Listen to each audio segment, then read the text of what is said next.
শনিবার লন্ডনে যুক্তরাজ্যের স্থানীয় সময় দুপুর ১:৩০টায় বেগম খালেদা জিয়ার চিকিৎসা নিয়ে বিস্তারিত জানানো হবে বলে জানিয়েছেন বিএনপি চেয়ারপারসনের ব্যক্তিগত চিকিৎসক ডাক্তার AZM জাহিদ হোসেন। এদিকে মায়ের সুস্থতা কামনা করে দেশবাসীর কাছে দোয়া চেয়েছেন বিএনপির ভারপ্রাপ্ত চেয়ারপারসন তারেক রহমান। প্রতিদিনই শারীরিক অবস্থার উন্নতি হচ্ছে বিএনপি চেয়ারপারসন বেগম খালেদা জিয়ার। চলছে বিভিন্ন পরীক্ষা নিরীক্ষা। আগের চেয়ে কিছুটা সুস্থ আছেন এবং হাসি খুশি আছেন তিনি।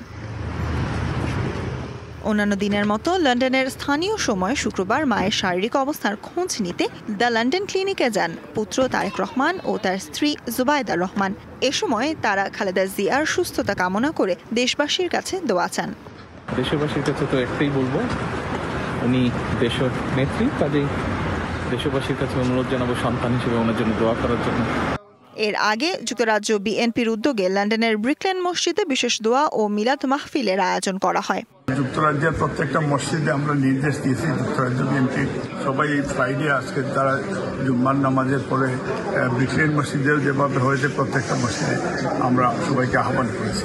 ম্যাডাম হাসি খুশির মধ্যে আমরা আপনার মাধ্যমে আমরা দোয়া চাচ্ছি যে আমাদের নেত্রীর এই হাসি যেন আল্লাহ তাআলা অনেক বছরের আয়ু দান করে উনি যেন বাংলাদেশে ফিরতে পারেন।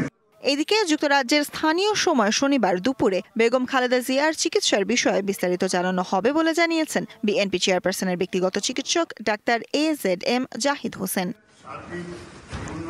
Sultana Swarna, DBC news, Dhaka.